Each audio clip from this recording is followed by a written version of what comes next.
Hello friends, आप कैसे हैं। मुझे उम्मीद है कि आप लोग बहुत अच्छे होंगे। आज मैं संजय कुमार फिर से आपके लिए एक वीडियो लेकर आया हूं और ये जो वीडियो है आज की हमारी है वैद्युत विभव पर, ठीक है, अर्थात इलेक्ट्रिक पोटेंशियल। तो आज की वीडियो हमारी इलेक्ट्रिक पोटेंशियल पर होने वाली है। इलेक्ट्रिक पोटेंशियल के बारे में आज पढ़ेंगे, हम बहुत अच्छे से पढ़ेंगे और इस वीडियो को आप स्किप मत करना, लास्ट तक देखना और साथ साथ नीचे रेड कलर में सब्सक्राइब लिखा आ रहा होगा, उसको ज़रूर आप सब्सक्राइब कर लेना वहाँ पर क्लिक करके, और उसके पास में बेल आइकन आएगा तो बेल आइकन को भी दबा देना, जिससे कि जो भी मेरी वीडियो बनेंगी वो उसका नोटिफिकेशन सबसे पहले आपके पास पहुँच जाए। तो प्यारे विद्यार्थियों, मैं आपको बताना चाहता हूँ कि आज जो मैं वीडियो बना रहा हूँ वो वैद्युत विभव पर, ठीक है, और इसके साथ मैं वैद्युत विभवांतर के बारे में बात करूँगा और आपने पढ़ा होगा इलेक्ट्रॉन वोल्ट के बारे में, तो इसके बारे में भी थोड़ा बताऊंगा। तो अब स्टार्ट करते हैं, हम ज़्यादा समय अपना ख़राब नहीं करते हुए। तो आज की जो वीडियो हमारी वो वैद्युत विभव पर आधारित है, ठीक है। तो वैद्युत विभव क्या है, तो इसको समझने से पहले कुछ बातें समझ लेते हैं। प्यारे विद्यार्थियों, आप बताइए कि जो जल का प्रवाह होता है, अर्थात पानी का जो प्रवाह होता है, प्रवाह मतलब बहना, पानी जो बहता है वो अधिक से कम की ओर बहता है या फिर कम से अधिक की ओर बहता है? अधिक से कम की ओर बहता है, वेरी गुड। इसी प्रकार से जो ऊष्मा है, ऊष्मा कम से अधिक की ओर बहती है या अधिक से कम की ओर? अधिक से कम की ओर बहती है ना, वेरी गुड। जिस प्रकार से जल अधिक से कम की ओर बहता है उस प्रकार से ऊष्मा भी अधिक से कम की ओर बहती है। इसी प्रकार से ऊष्मा मतलब ताप, जो अधिक ताप है वो कम ताप की ओर बहता है, ठीक है, उधर की ओर चल। प्यारे विद्यार्थियों, मैं आपको बताना चाहता हूँ, जिस प्रकार से ऊष्मा अधिक से कम की ओर बह रही है, जिस प्रकार से पानी अधिक से कम की ओर बहता है, उसी प्रकार से जो वैद्युत विभव है अर्थात इलेक्ट्रिक पोटेंशियल है, ये भी अधिक से कम की ओर बहता है, ठीक है। ये भी किसकी ओर बहता है? अधिक से कम की ओर बहता है। अगर हम कोई दो चालक वस्तु लें तो उन दो चालक वस्तुओं को अगर हम संपर्क में लाएं तो उसके अंदर अर्थात आवेश जो है वो तब तक डिस्टर्ब रहेगा जब तक कि उन दोनों वस्तुओं का विभव समान नहीं हो जाएगा। जैसे ही विभव समान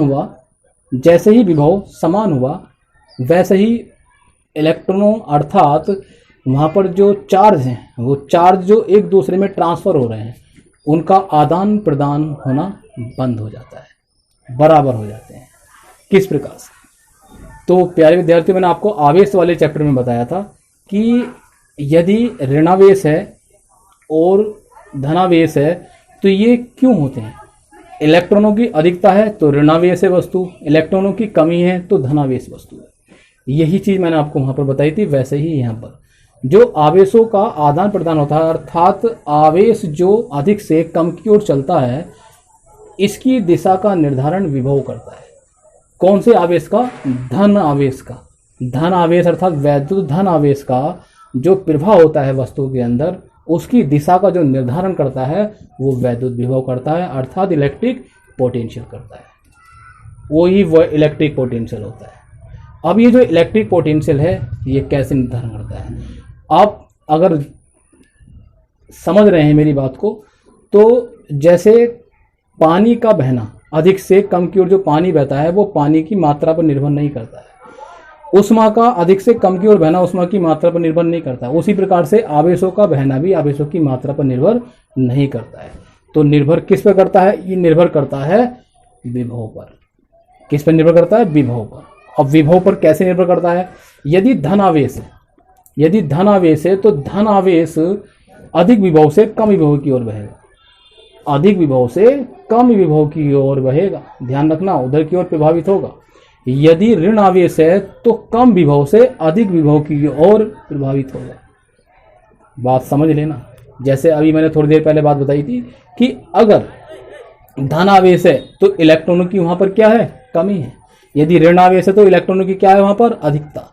तो इलेक्ट्रॉनों की अधिकता कहां पर है? जहां पर ऋण आवेश है। कहां पर इलेक्ट्रॉनों की अधिकता? जहां पर ऋण आवेश है। तो मैंने अभी बताया ऋण आवेश जो है वो कम विभव से अधिक विभव की ओर चलता है। तो जो अब इसको समझ ले जरा कि हमने मान लिया एक वस्तु ये है और एक वस्तु ये है, ठीक है। यहाँ पर विभव यहाँ पर जो विभव है वो क्या है, कम, और यहाँ पर विभव क्या है, विभव अधिक है।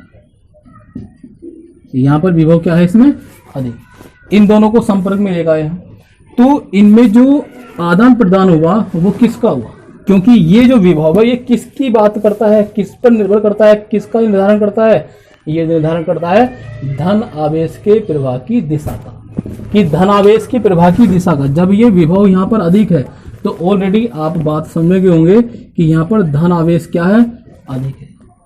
यहाँ पर विभव क्या है, कम है, तो कम विभव है तो इसका मतलब यहाँ पर धन आवेश क्या है, कम है।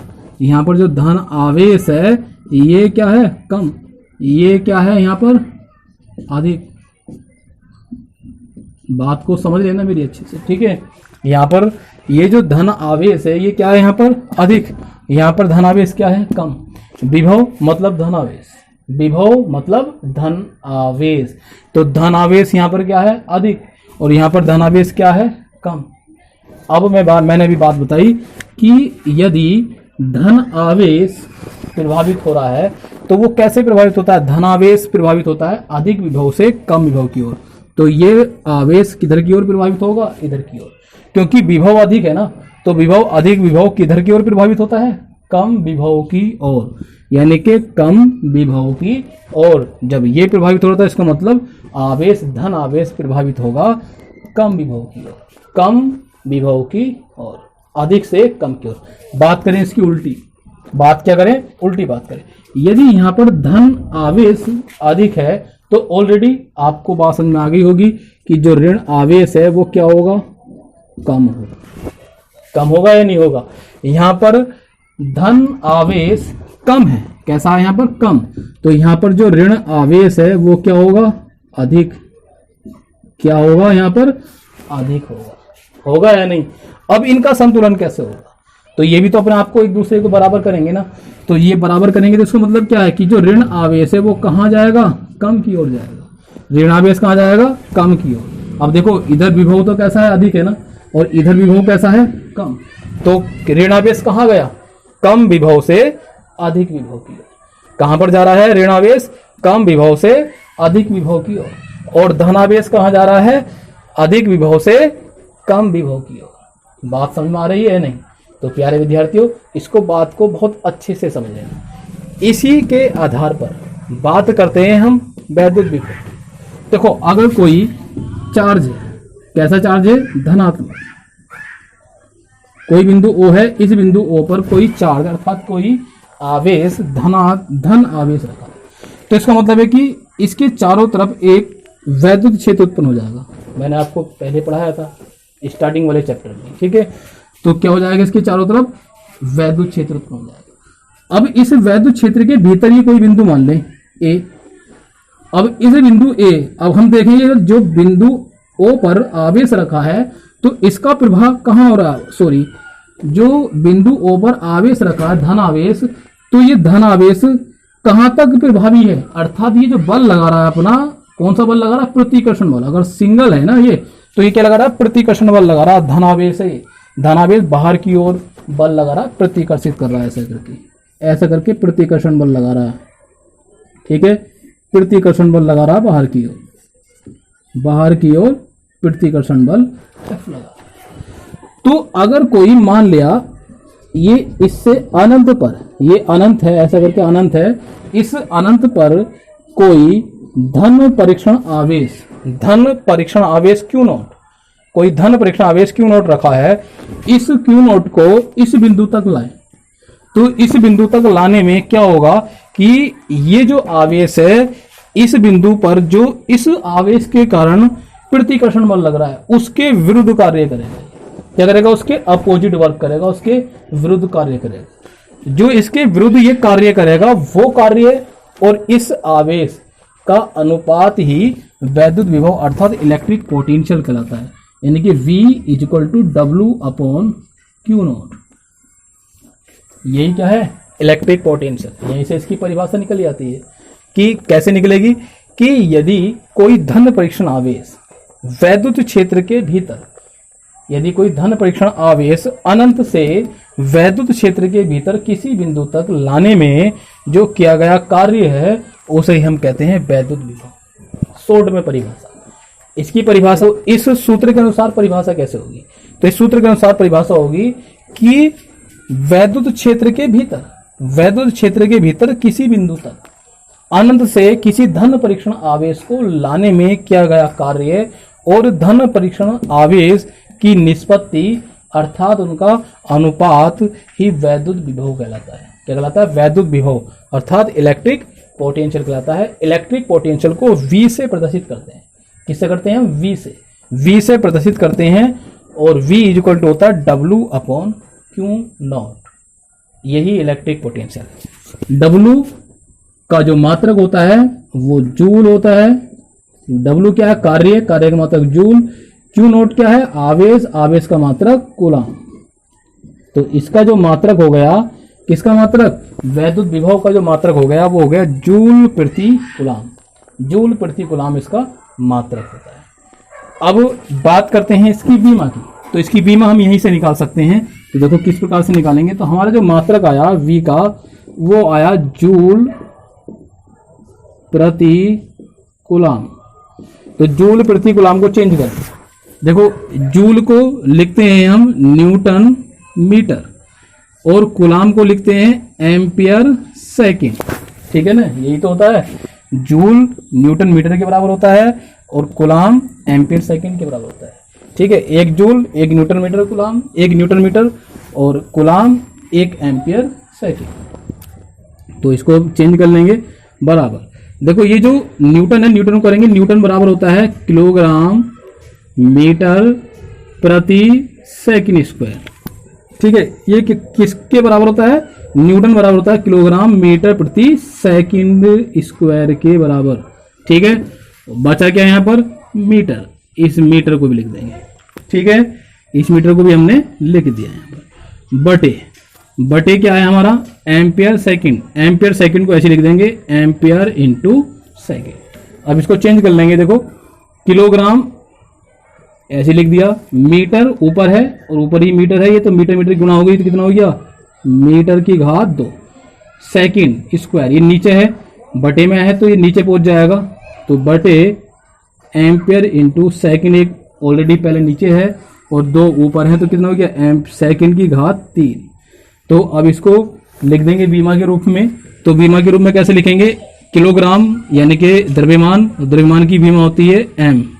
ठीक है, m से प्रदर्शित करते हैं। मीटर यानी कि लंबाई, और लंबाई की बीमा होती है l। ठीक है, l स्क्वायर है, ये मीटर स्क्वायर है तो ये हो जाएगा l स्क्वायर।